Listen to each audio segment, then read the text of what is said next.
جی ہم موجود ہیں وفاقی وزیر منصوبہ بندی احسن اقبال صاحب کے ساتھ. بہت شکریہ سر. کچھ بہت ہی اہم چیز سامنے آئی ہے اور جو آپ کو ٹاسک دیا گیا تھا, کوئی رپورٹ آپ نے وزیر اعظم کو پیش کی ہے. تو اسلام آباد میں کوئی اسمبلی بننے جا رہی ہے, کیا کچھ معاملات ہیں, ذرا تھوڑا سا اگر ویورز کو بتائیں. جی بہت شکریہ. دیکھیے اسلام آباد کے اندر ایک انتظامی خلا موجود ہے اور اس کی وجہ یہ ہے کہ اسلام آباد کا اپنا کوئی انتظامی سیاسی ڈھانچہ نہیں ہے جو اسلام آباد کے معاملات کو دیکھ سکے اور اس کے لیے قانون سازی کر سکے. نتیجتاً یہ ہے کہ اسلام آباد کیپٹل ٹیریٹری کا ہر قانون یا ہر معاملہ وفاقی پارلیمنٹ کے پاس جاتا ہے اور پھر پارلیمنٹ کی قانون سازی کی لائن میں لگتا ہے, جس سے کہ کافی انتظامی مشکلات ہوتی ہیں. اور پوری دنیا میں جیسے آپ کو معلوم ہے کہ جو کیپٹلز ہیں ان کی اپنی ایک سٹی گورنمنٹ ہوتی ہے. تو اس مقصد کے لیے وزیر اعظم نے ایک کمیٹی تشکیل دی اور مجھے اس کی ذمہ داری دی کہ ہم دنیا میں جو کیپٹل سٹیز ہیں ان کا جو ڈھانچہ ہے, سٹی گورنمنٹس ہیں, ان کو دیکھیں اور اسلام آباد کے لیے ایک نظام تجویز کریں. تو ہم نے کافی مشاورت کی جس میں یہاں کے نمائندے جو ہیں مقامی ان سے بھی کی, جو ماہرین ہیں ان سے بھی کی, اور اس کے بعد ایک اسلام آباد سٹی گورنمنٹ کا ماڈل تجویز کیا ہے جو 27 رکنی اسمبلی کے اوپر مشتمل ہوگا. ہر قومی اسمبلی کے حلقے میں 7 ممبران کا چناؤ ہوگا. 7 حلقے ہوں گے ہر قومی اسمبلی کے حلقے میں, جس سے کہ 21 براہ راست ممبران منتخب ہم نے تجویز کیے ہیں. اور اسی طرح 5 ریزرو سیٹس ہیں خواتین کے لیے اور 1 سیٹ ہے مائنورٹیز کے لیے. تو یہ ایک 27 رکنی ہم نے اسمبلی تجویز کی ہے کہ جو اسلام آباد کے معاملات کو دیکھے, اسلام آباد کی قانون سازی کرے. تو وہ جو ممبران ہوں گے وہ اسمبلی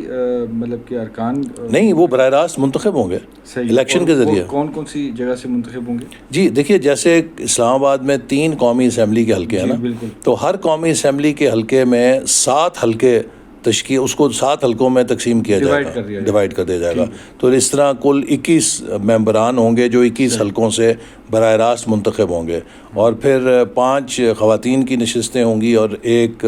مائنورٹی ممبر ہوگا. تو یہ کل ملا کے 27 ممبر بنتی ہے اسمبلی. اس کا فائدہ یہ ہوگا کہ یہاں کا جو, چاہے آپ اسے میئر کہیں یا وزیر اعلیٰ کہیں, ایک انتظامی سربراہ ہوگا جو جواب دہ ہوگا اسلام آباد کے عوام کو اسلام آباد کی ترقی کے لیے. اور خاص طور پہ اس وقت جو اسلام آباد کا بجٹ ہے اس میں کسی قسم کی عوام کی جواب دہی شامل نہیں ہے کہ عوام اس کو اکاؤنٹیبل ہولڈ کر سکیں کہ ہمارے اسلام آباد کے جو وسائل ہیں وہ کس ترجیحات کے تحت اور کہاں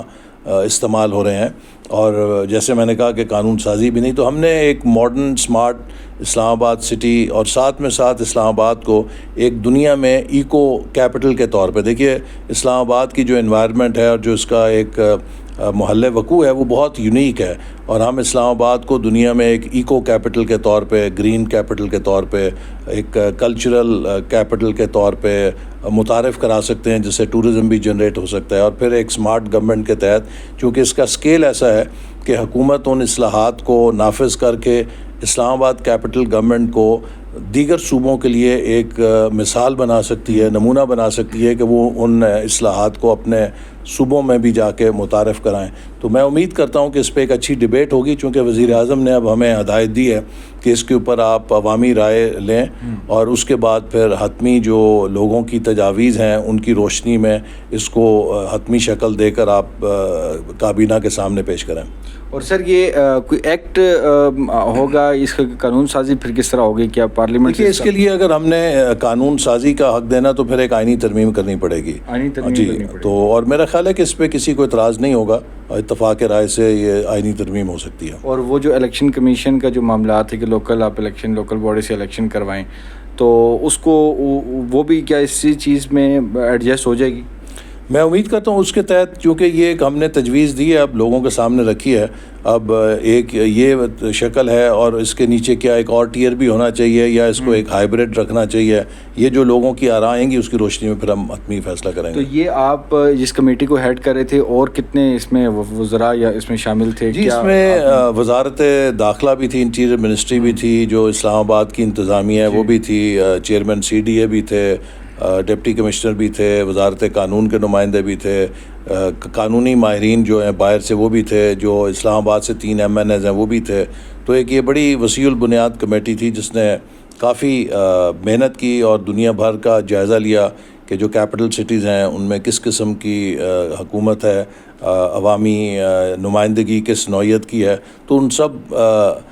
کو دیکھ کر اور اپنے مقامی حالات کے مطابق ہم نے ایک نظام وضع کیا. میں امید کرتا ہوں کہ اس پر ایک اچھی بحث ہوگی اور ہم اسے جلد از جلد فائنل کر کے کابینہ کے سامنے پیش کر سکیں گے. تو سر یہ بتائیں کہ اس پہ چونکہ ابھی وزیر اعظم نے ایک اور بھی ٹاسک دے دیا کہ آپ مشاورت کریں, تو اس میں آپ پارلیمنٹ میں بھی ڈیبیٹ کروائیں گے یا آپ جو یہاں کی جو تاجر کمیونٹی ہے اور جو سول سوسائٹی ہے کہاں جی اس کو سارے جو یہاں کے اصل میں دیکھیے اس کے اسٹیک ہولڈر کون ہیں, وہ تو اسلام آباد کے شہری ہیں نا, اور اسلام آباد کے چاہے وہ تاجر تنظیمیں ہیں, چاہے وہ اسلام آباد کا چیمبر ہے, چاہے وہ اسلام آباد کے ایجوکیشنسٹ ہیں, چاہے وہ اسلام آباد کے شہریوں کی نمائندہ تنظیمیں, سول سوسائٹی ہے, تمام طبقات سے مشاورت کریں گے اور اس کے بعد پھر انشاءاللہ جو بھی اس کی روشنی میں حتمی شکل ہوگی وہ پھر کابینہ کو ہم پیش کریں گے. بہت شکریہ, چونکہ آپ کا دوسرا گھر بھی اسلام آباد میں ہی ہے تو آپ ان چیزوں کو بہتر سمجھتے ہیں. اس سے ہٹ کے میں تھوڑا آپ سے موقع کا فائدہ اٹھا کے یہ پوچھنا چاہوں گا کہ چونکہ ابھی بجٹ کی آمد ہے, یہ دوسرے گھر کی وضاحت کر دیں. نہیں تو نہیں, وہ سب کو ہی پتہ ہے کہ آپ ایک تو نارووال جو کہ آپ کا حلقہ ہے, ابھی بھی آپ اس طرف ہی جا رہے ہیں, تو آپ کی مہربانی کہ ٹائم دی ہے. تو سر یہ بتائیں کہ بجٹ کے حوالے سے جو پی ایس ڈی پی کے معاملات ہیں, کیا کوئی پی ایس ڈی پی, چونکہ معاملات حالات سب کے سامنے ہیں, تو کوئی پی ایس ڈی پی میں کوئی اضافہ بھی ہونے جا رہا ہے؟ کوئی جو پہلے بات کی جا رہی تھی کہ اس دفعہ پی ایس ڈی پی میں کوئی اضافہ ہوگا, کیونکہ کچھ پہلے کٹوتی بھی ہوئی تھی, آپ کو پتہ ہے جنگ جو ایران امریکہ کی جو ٹینشن چل رہی ہے, تو کیا آپ کے پاس کوئی دیکھیے اس وقت جو صورتحال ہے وہ یہ ہے کہ پی ایس ڈی پی تو 2018 کے بعد سے مسلسل لڑک رہی ہے جی, اور اس کی بڑی وجہ یہ ہے کہ 2018 کے بعد جو بے درے قرضے لیے گئے اس حکومت کے ذریعے, اور ان کی جو کاسٹ آف ڈیٹ سروسنگ ہے وہ اتنی زیادہ بڑھ گئی ہے کہ اس کے بوجھ تلے ڈیولپمنٹ بجٹ جو کہ 2018 میں 2.6% تھا جی ڈی پی کے, اب 0.6% رہ گیا جی ڈی پی کے. تو وہ اب اس سال بھی 1126 ارب کی پی ایس ڈی پی ہے اور 2018 میں 1000 ارب کی پی ایس ڈی پی تھی. وہ 1000 ارب کی جو پی ایس ڈی پی ہے وہ تقریباً $9.5 ارب کی مالیت کی تھی, اور آج یہ جو 1126 کی ہے اگر ڈالر ٹرمز میں دیکھیں $4.5 ارب سے بھی کم ہے. تو یہ اس کی جو ویلیو ہے وہ اس سے آدھی ہے جو 8 سال پہلے تھی. تو جبکہ ہماری ضروریات بہت بڑھ گئی ہیں, تو یہ ایک المیہ ہے, لیکن ہم نے بہرحال اس کے اندر کوشش کی ہے کہ جو ہمارے پرائرٹی کے شعبے ہیں, چاہے وہ واٹر کا ہے, چاہے وہ انفراسٹرکچر کا ہے, چاہے وہ ایجوکیشن کا ہے, اور چاہے وہ پاور سیکٹر ہے, انرجی ہے, ان کو ہم سیکیور کریں, لیکن یہ ناکافی ہیں. اور اس کے لیے ہمیں بالخصوص جو واٹر ریسورسز ہیں, اگر ہم نے دیامیر بادشاہ ڈیم, مومن ڈیم کو وقت پہ مکمل کرنا ہے تو وہ اس پی ایس ڈی پی کے ایلوکیشن میں تو ممکن نہیں ہے. اور اس کے لیے ہم کوشش کر رہے ہیں کہ صوبوں سے بھی بات چیت کریں کہ وفاق اور صوبے مل کر کچھ اضافی پول جنریٹ کریں فنڈز کا, جس سے کہ ہم ان ڈیمز کی تکمیل کو بروقت یقینی بنائیں, چونکہ نہ صرف یہ کہ ہمیں موسمیاتی تبدیلی کا سامنا ہے بلکہ ہمیں بھارت کی طرف سے آبی جارحیت کا بھی سامنا ہے, اور اس کے لیے ہمیں اپنی پیش بندی کرنی چاہیے. اور یہ سب سے ضروری ہے کہ ہم اپنے پانی کو سٹور کرنے کی صلاحیت میں اضافہ کریں, وگرنہ ہم پھر بھارت کے رحم و کرم پہ رہ جائیں گے. بالکل. اور سر یہ جو ابھی وزیر اعظم شہباز شریف نے جو کٹوتی کی تھی ترقیاتی بجٹ میں, تو وہ ابھی آگے آنے والے بجٹ میں کوئی ایکوموڈیٹ ہو رہا ہے, مطلب کہ جو ارکان پارلیمنٹ بھی ہیں یا جو بھی معاملات؟ نہیں, ابھی تو چونکہ جو اسپیس ہے وہ بہت لمیٹڈ ہے. ہم نے وزارت خزانہ سے 2.9 ٹریلین یا 2900 ارب روپے کا مطالبہ کیا تھا کہ اتنا کم از کم فنڈ چاہیے تاکہ ہم جاری منصوبوں کو ان کے مطلوبہ فنڈنگ دے سکیں. تو آپ اندازہ کر لیجئے کہ 2900 ارب کے مقابلے میں صرف 1126 ارب ہمیں فائنانس کی طرف سے دیا گیا, تو یہ تو بہت ناکافی ہے. اور اس سے پھر ہوتا یہ ہے کہ جب ڈیولپمنٹ فنڈ سکڑتا ہے تو فنڈز نہ ہونے کی وجہ سے پروجیکٹس ڈیلے کا شکار ہوتے ہیں. جب ڈیلے ہوتی ہے تو ان کا کاسٹ اوور رن ہوتا ہے, اور اس وقت تقریباً 10 ٹریلین روپیز ہمارا جو تھرو فارورڈ ہے وہ ہو چکا ہے. اور اس کے لیے ضروری ہے کہ ہم کوشش کریں کہ ہمارے وسائل بڑھیں, ہماری ٹیکس ریونیو میں زیادہ اضافہ ہو اور ہماری ایکسپورٹس بڑھیں, تاکہ ملک کی معیشت میں اگر وسائل جنریٹ ہوں گے تو اس سے پھر ہماری اسپیس بھی بڑھے گی, اور ڈیولپمنٹ جو ہے اس کے بغیر کوئی ملک آگے نہیں بڑھ سکتا. چونکہ اتحادی حکومت بھی ہے تو یہ پیپلز پارٹی کے کون سی ایسے ترقیاتی منصوبے تھے جو کہ وہ کہہ رہے تھے کہ ایڈ آن کریں، وہ کچھ بتا سکتے ہیں؟ دیکھیے وہ آپس میں جب ایک کولیشن ہوتی ہے تو آپ کو ایک دوسرے کے ساتھ مل کر کام کرنا ہوتا ہے. ان کے کچھ سندھ کے صوبے کے منصوبے ہیں، کچھ ہائی ویز کے، کچھ کینالز کے، جس میں وہ چاہتے ہیں کہ وفاقی حکومت بھی حصہ ڈالے، تو وہ ہم نے ڈالا ہے. اور ہمارے لیے تمام صوبے جو ہیں مقدم ہیں، لیکن بالخصوص میں یہ کہنا چاہوں گا کہ سب سے زیادہ حصہ ہم نے بلوچستان کے صوبے کو دیا ہے، اور ان کا تقریباً 265 ارب کے منصوبے ہیں جو ان کا حصہ ہے. پھر صوبہ سندھ ہے 195 ارب پہ، پھر تقریباً 98 ارب کے اوپر خیبر پختونخوا کا حصہ ہے، اور پنجاب کا فقط 72 ارب ہے. اور سر یہ کے پی کے والے بھی جو ہے وہ حکومت جو ہے وہ کافی زیادہ وہ پروٹیسٹ کی بھی کال دے رہے ہیں، وہ کہہ رہے ہیں کہ ہمارے پیسے وفاق نہیں دے رہا اور دس اینڈ دیٹ. تو اس کو دیکھیے کے پی حکومت اگر ریکارڈ نکالے پچھلے 4 سالوں میں ایک ہی آپ کو مثال دے سکتا ہوں کہ جو نیو مرج ڈسٹرکٹس تھے، جو پرانے فاٹا کے اضلاع تھے، اس میں ہم نے پچھلے 4 سالوں میں پی ٹی آئی کے 4 سالوں کے مقابلے میں زیادہ فنڈ جاری کیے ہیں. تو پھر وہ کیسے گلا کر سکتے ہیں کہ ان کے ساتھ کسی قسم کا امتیازی سلوک ہو رہا ہے؟ میں سمجھتا ہوں کہ ہمیں ان چیزوں پہ سیاست نہیں کرنی چاہیے، ہمیں صوبائیت کو ہوا نہیں دینی چاہیے. ہمارے نزدیک پاکستان کا ہر فیڈریٹنگ یونٹ جو ہے وہ محترم ہے، قطع نظر اس کے کہ وہاں پہ کس کی حکومت ہے. اور یہ بتائیں کہ گلگت بلتستان اور اے جے کے لیے بھی مطلب کہ اس بجٹ میں جی ان کے لیے بھی خطیر رقم رکھی ہے، جیسے کہ ہر سال ہوتی ہے. اور ابھی گلگت بلتستان کے انتخابات ہیں، میں امید کرتا ہوں کہ وہاں مسلم لیگ نون کے امیدوار کامیاب ہوں گے، چونکہ گلگت بلتستان کے عوام جانتے ہیں کہ وہاں پر کوئی بھی قابل ذکر ترقی کا اگر منصوبہ ہوا ہے تو اس کے اوپر مسلم لیگ نون یا نواز شریف کی مہر ہے. اور نواز شریف صاحب نے اپنے پچھلے دور میں ایک قلم کے جنبش سے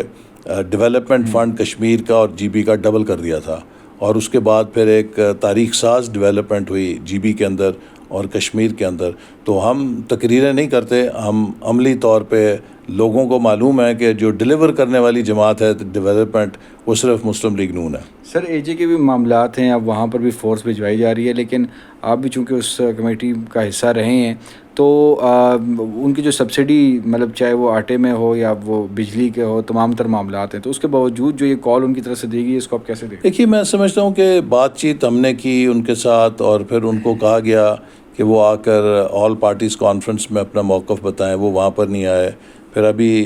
ریفرنس بھی سپریم کورٹ میں بھیجا گیا ہے. یہ آئینی طریقے ہیں، سیاسی طریقے ہیں، لیکن اگر آپ جتھوں کے ساتھ آ کر چاہیں گے کہ ریاست کو آپ یرغمال بنائیں تو پھر تو آپ کو تیار ہونا چاہیے کہ جیسے چوتھے تیسری صدی کے اندر لشکر آتے تھے، وہ دارالخلافوں پہ قبضے کرتے تھے، تو یہ لا آف جنگل تو نہیں ہو سکتا نا. کوئی گروہ جو ہے اگر وہ آپ سمجھتے ہیں کہ آپ کا موقف صحیح ہے تو آپ اسے کہیں تو ڈیفینڈ کرنے کی پوزیشن میں ہو نا، یا اپنی اسمبلی کے سامنے ڈیفینڈ کر سکیں، یا اپنی عدالت کے سامنے ڈیفینڈ کر سکیں، یا سب جماعتوں کے ساتھ مل کر ڈیفینڈ کر سکیں. لیکن اگر ایک گروپ یہ کہے کہ ہم جتھوں کے ساتھ آ کے ریاست کی کن پٹی پہ پستول رکھ کے کوئی فیصلے کرانا چاہتے ہیں، میں سمجھتا ہوں کہ اس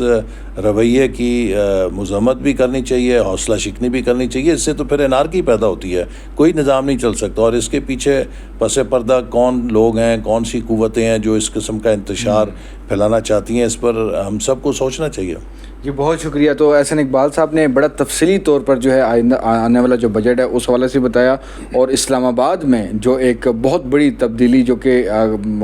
ہوگی تو یقینی طور پر جس کے لیے کہہ رہے ہیں کہ آئینی ترمیم بھی جو ہے ہونے جا رہی ہے، اس کے لیے اس کی طرف بھی معاملات بڑھ رہے ہیں، تو یقینی طور پر ایک بہت بڑی جو ہے یہ خوشخبری ہے اسلام آباد کی عوام کے لیے بھی، اور یہ تمام تر معاملات ہیں.